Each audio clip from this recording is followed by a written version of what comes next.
영상 배경은 부산 금정구에 소재한 성불사이며 주지 스님의 동의를 얻어 촬영하였으며 내용과는 관련이 없습니다.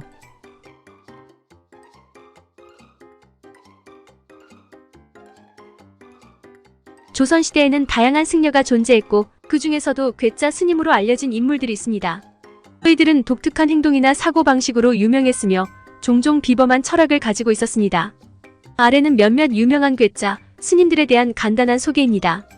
마산현각은 조선시대 중기의 스님으로 현각 이르러서 비로소 불가 사이에 일이 나타난다라는 말로 유명합니다. 그는 산에 숨어 사는 것을 선호하였고 이를 통해 새 속에서 벗어나고 천자의 길을 꿰는 것이라고 주장했습니다. 신도는 조선 후기의 스님으로 독특한 행동과 생활 방식으로 유명했습니다. 그는 거리에서 나무의 가지에 몸을 메고 다니거나 죽은 소나 말의 뼈로 갈고리를 만들어 다니는 등의 특이한 행동으로 유명했습니다. 또한 독립운동을 지지하고 적극 참여한 인물로도 알려져 있습니다. 마음은 조선시대 중기의 스님으로 소주병이 있었지만 술을 마시지 않고 다니면서 술 없는 주사로 유명했습니다. 그는 사교적이면서도 독특한 스님으로 알려져 있습니다. 이러한 괴짜 스님들은 그들만의 독특한 철학과 삶의 방식을 추구하면서 종종 사회적인 규범과는 거리가 먼 삶을 살았습니다. 그들의 이상적인 삶의 방식은 후세에 전승되어 독특한 삶의 철학으로 기억되고 있습니다. 사랑은 조선시대 중기의 스님으로 독특한 별명인 죽은 돌다리 스님으로 유명합니다. 그는 죽은 돌다리에서 선을 치며 수행하고 자신의 이름에 사랑이라는 글자를 사용하여 사랑하라는 의미를 전하고자 했습니다. 그는 조선시대 후기의 스님으로 천안지사라 불리며 독특한 행동과 말빨로 유명했습니다. 그는 풍수지리를 통해 불교의 사상을 설명하고 국내 여행을 통해 도심과 산속에서 수행하는 등 독특한 활동을 펼쳤습니다.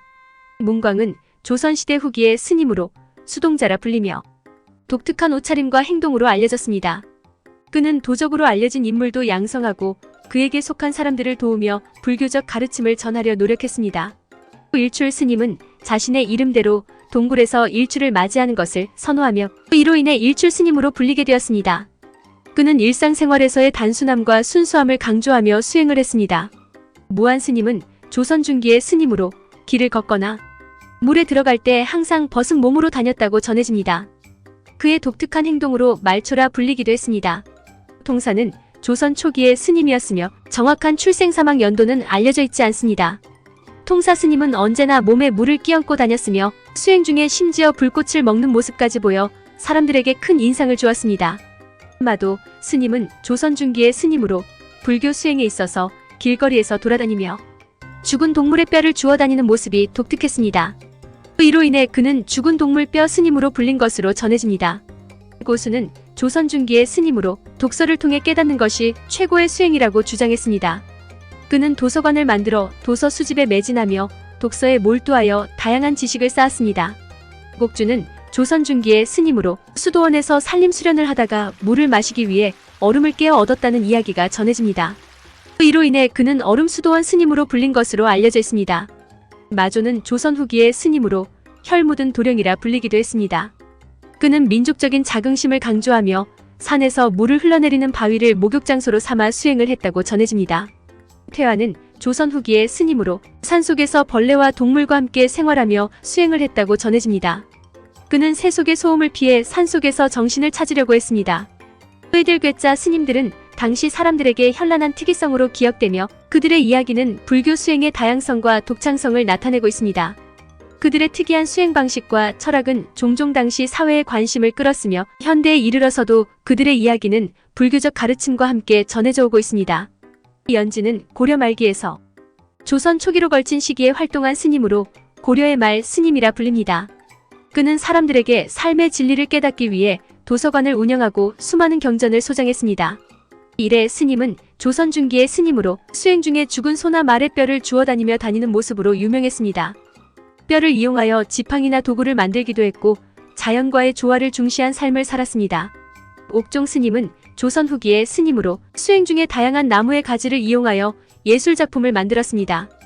그의 작품은 독특한 예술성과 철학적 의미를 지니고 있었습니다. 명암 스님은 조선 후기의 스님이자 화가로 돌이나 나무에 글씨나 그림을 그려 종교적인 주제를 다뤘습니다.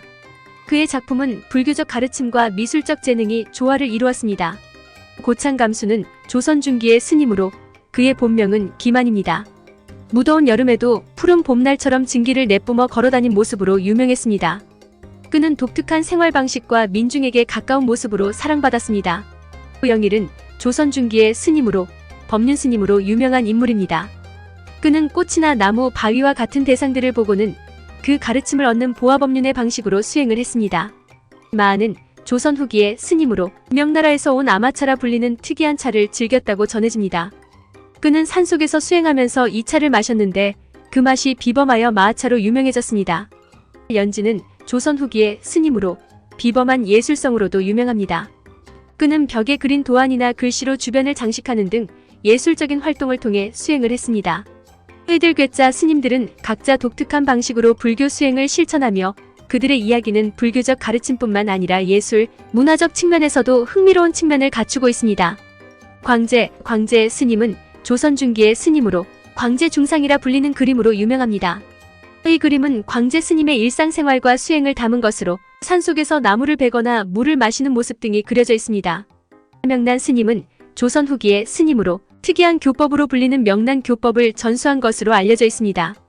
그는 교법을 통해 일상생활에서 어떻게 깨달음을 얻을 수 있는지를 가르쳤습니다. 영사 스님은 조선 후기의 스님으로 그림과 시를 통해 수행을 했습니다. 특히 그의 그림은 독특하고 예술적인 스타일로 평가받고 있습니다. 현득 스님은 조선 중기의 스님으로 죽은 개, 심장 수행으로 유명합니다. 그는 죽은 개의 심장을 떼어내고 먹음으로써 세속적인 욕망과 어떻게 싸우는지를 가르쳤다고 전해집니다. 문홍 스님은 조선 후기의 스님으로 논밭을 일체 소유하지 않고 논이나 밭에 씨를 뿌리지 않는 문홍수행으로 유명했습니다. 그는 농사를 짓지 않고도 식량이나 의복 등이 필요한 것은 언제나 마을 사람들에게 의뢰했습니다. 천일 스님은 조선 중기의 스님으로 민중과 가까운 삶을 추구했습니다. 동물들과 마주칠 때에도 부드럽게 대하며 그의 평화로운 모습으로 많은 사람들에게 존경을 받았습니다. 양리 스님은 조선 후기의 스님으로 의학 지식을 활용해 의료 서비스를 제공한 것으로 유명합니다. 그는 불교 수행뿐만 아니라 의학적 지식을 통해 사람들을 도와주는 일을 했습니다.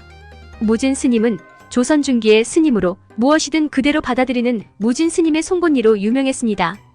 그는 어떤 사건이나 일이든 그것을 자연스럽게 받아들이고 조화로운 삶을 추구했습니다. 덕관 스님은 조선 중기의 스님으로 축구가 법이라는 유명한 말로 알려져 있습니다. 그는 수행의 신비를 농구나 축구와 같은 스포츠에 비유하여 설명하며 일상적인 경험을 통해 깨달음을 얻을 수 있다고 주장했습니다.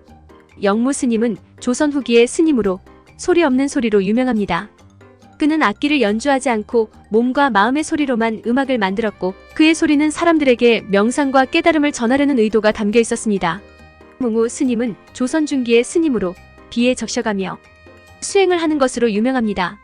그는 비에 적셔가면서 자연과의 조화를 통해 깨달음을 얻는 수행을 했습니다. 사모 스님은 조선 후기의 스님으로 무릉도라는 이름으로 알려진 숲속의 동굴에서 수행을 했습니다. 그의 독특한 삶의 방식과 수행 방법은 사람들에게 깊은 인상을 남겼습니다. 이러한 괴짜 스님들은 불교 수행에 있어 독창적인 방식으로 깨닫기를 추구했고 그 결과 독특한 삶의 철학을 형성했습니다. 그들의 이야기는 불교의 다양성과 창의성을 나타내며 현대에 이르러서도 관심을 받고 있습니다. 감사합니다. 이상 불교방송 극락으로 사는 길이었습니다. 다음 시간에 또 뵙겠습니다.